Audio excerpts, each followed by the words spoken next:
അച്ഛാ പോയി എന്തൊക്കെയുണ്ട്? യെസ് പിന്നെ സുഖമായി പോണം. സുഖം. യെസ് രാജ് എന്താ പറയുന്നു? സുഖമായി പോണം. കച്ചവടം വെക്കുമ്പോൾ നന്നായിട്ട് പോകുന്നുണ്ട്.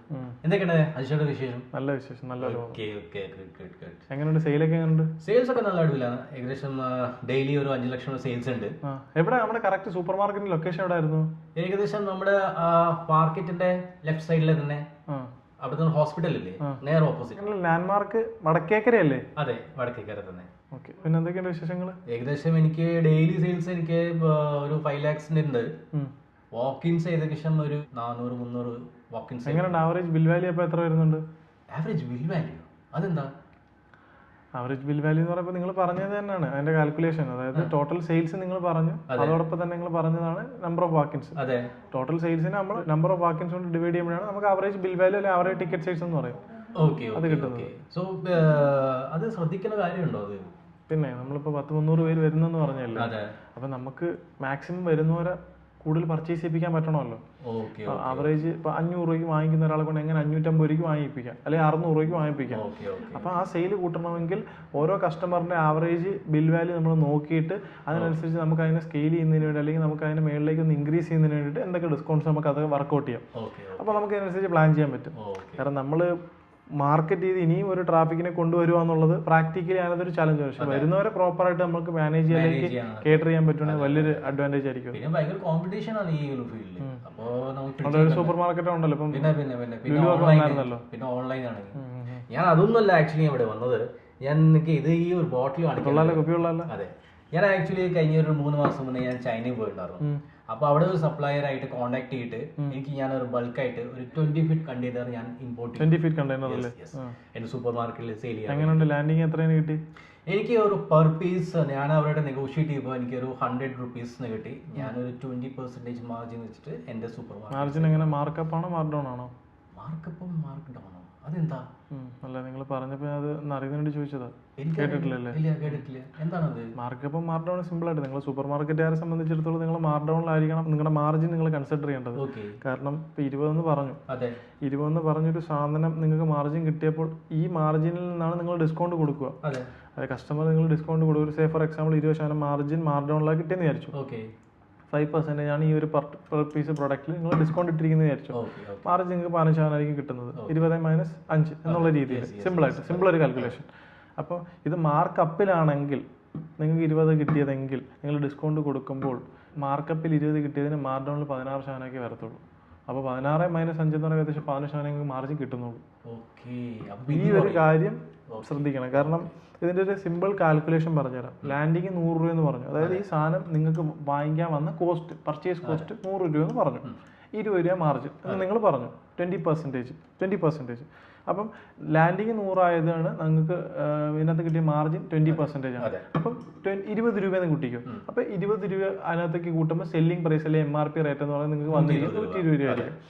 അപ്പം ഇവിടെ നമുക്ക് 20 എന്ന് പറയുന്നത് നിങ്ങളുടെ മാർജിനും 100 എന്ന് പറയുന്ന ലാൻഡിങ് കോസ്റ്റും. ഈ 20 എന്നുള്ള മാർജിനെ ഡിവൈഡ് ബൈ നിങ്ങളുടെ ലാൻഡിങ് കോസ്റ്റ് അല്ലെങ്കിൽ പർച്ചേസ് കോസ്റ്റും ഡിവൈഡ് ചെയ്യുമ്പോൾ കിട്ടുന്നതാണ് എന്താണ്? മാർക്കപ്പ്.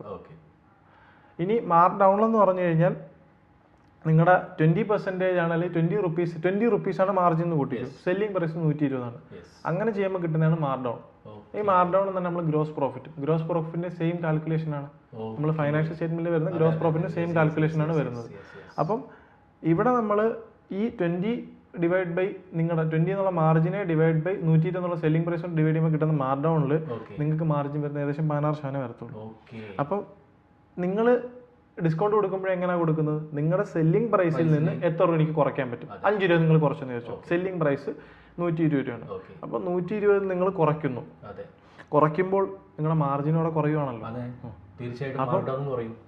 അപ്പം നിങ്ങളുടെ മാർജിൻ അവിടെ കുറയുന്നുണ്ട്. അപ്പോൾ ഈ മാർജിൻ കുറയുമ്പോൾ മാർജിൻ്റെ ആ ഒരു ഡിസ്കൗണ്ടിൻ്റെ കാൽക്കുലേഷൻ എപ്പോഴും മാർക്ക് ഡൗണിലാണ് വർക്കൗട്ട് ആവുന്നത്. ഇതേപോലെ തന്നെ ആയിരിക്കണം നിങ്ങൾ മാർജിൻ സപ്ലയറോട്ട് നെഗോഷിയേറ്റ് ചെയ്യുമ്പോഴും ആ മാർജിൻ അങ്ങനെ തന്നെ എടുക്കണം. മാർക്ക് ഡൗണിൽ തന്നെയാണെന്ന് ഉറപ്പ് വരുത്തണം. മാർക്കപ്പിലാണെങ്കിൽ ഓക്കെ, നിങ്ങൾ പറയണം എനിക്ക് ഇത്ര മാർജിൻ കിട്ടണം മാർക്ക് ഡൗണിൽ. അപ്പോൾ നിങ്ങൾ മാർക്കപ്പ് കൂട്ടിക്കോ. അപ്പോൾ ആ രീതിയിൽ സപ്ലയറോട്ട് നമ്മൾ ഡിസ്കസ് ചെയ്ത് ആ ഒരു ഡീല് അങ്ങനെ തന്നെ ഉറപ്പ് വരുത്തിക്കണം. നിങ്ങളുടെ എല്ലാ പ്രോഡക്റ്റും സൂപ്പർ മാർക്കറ്റ് ആകുമ്പോൾ അറിയാലോ, നമ്പർ ഓഫ് SKUs വളരെ കൂടുതലാണ്. ഏകദേശം എങ്ങനെ പോയാലും നല്ല SKU വരും. 10,000-15,000 SKUവിന് മേളിൽ വരാൻ സാധ്യത കൂടുതലാണ്. അപ്പം നമ്മളെല്ലാ പ്രൊഡക്റ്റും നമ്മൾ മാർജിൻ ഇങ്ങനെ നോക്കിയിട്ട് ആവറേജ് ഓവറാൾ മാർജിൻ ഞാൻ ഉദ്ദേശിക്കും 20% എനിക്ക് കിട്ടുന്നുണ്ടോ, അല്ലെങ്കിൽ 25% എനിക്ക് കിട്ടുന്നുണ്ടോ, അല്ലെങ്കിൽ 18% എനിക്ക് കിട്ടുന്നുണ്ടോ, ഇത് ഉറപ്പ് വരുത്തണം. കാരണം ഈ ചിലവെല്ലാം കഴിച്ച് ബാക്കി സാലറി റെന്റ് എല്ലാം കഴിച്ചിട്ട് നമുക്ക് നെറ്റ് എന്തെങ്കിലും മാറ്റാൻ പറ്റത്തുള്ളൂ.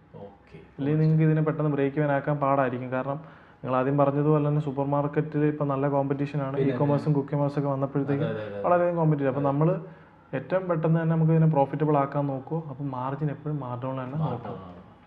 ഓക്കെ, അപ്പം ഞാൻ എന്താ മനസ്സിലാക്കിയ മാർക്ക് ഡൗണിൻ്റെ ഒരു കാൽക്കുലേഷൻ എന്ന് പറഞ്ഞു കഴിഞ്ഞാൽ നമ്മുടെ മാർജിൻ വാല്യൂവിനെ നമ്മുടെ ഈ പറഞ്ഞ MRP ആയിട്ട് ഡിവൈഡ് ചെയ്യുമ്പോഴാണ് നമുക്ക് ആക്ച്വലി മാർക്ക് ഡൗൺ കിട്ടുന്നത്. MRP സെല്ലിംഗ് പ്രൈസ് വാട്ട് കിട്ടുന്നത്. അതുപോലെ മാർക്കപ്പ് ആണെങ്കിൽ നമ്മുടെ ഈ മാർജിൻ വാല്യൂവിനെ നമ്മുടെ ഈ പറഞ്ഞ ലാൻഡിങ് കോസ്റ്റ് പർച്ചേസ് കോസ്റ്റിലാണ് ഇവിടെയാണ് നമുക്ക് മാർക്കപ്പ് കിട്ടുന്നത്. അപ്പോൾ എപ്പോഴും നമ്മുടെ എന്തെങ്കിലും പ്രൊഡക്റ്റ് പർച്ചേസ് ചെയ്യുമ്പോൾ സപ്ലയറായിട്ട് നമ്മൾ മാർക്ക് ഡൗൺ ആണ് നമ്മൾ ആക്ച്വലി നോക്കേണ്ടത്. അപ്പോഴാണ് നമുക്ക് വിചാരിച്ച രീതിയിലുള്ള GP നമുക്ക് കിട്ടുള്ളൂ അല്ലേ. താങ്ക് യു വത്സ. എന്തായാലും എൻ്റെ അടുത്തൊരു ബിസിനസ്സിൽ ഞാൻ എന്തായാലും ഞാൻ ഇംപ്ലിമെന്റ് ചെയ്യും. അടുത്തല്ലേ ഇപ്പൊ തൊട്ട് ഇംപ്ലിമെന്റ് ചെയ്തോ. എല്ലാ പ്രൊഡക്റ്റിനും മാർജിൻ എടുത്ത് നോക്കിയോ, എത്ര കിട്ടുന്നുണ്ടോ നോക്കുക.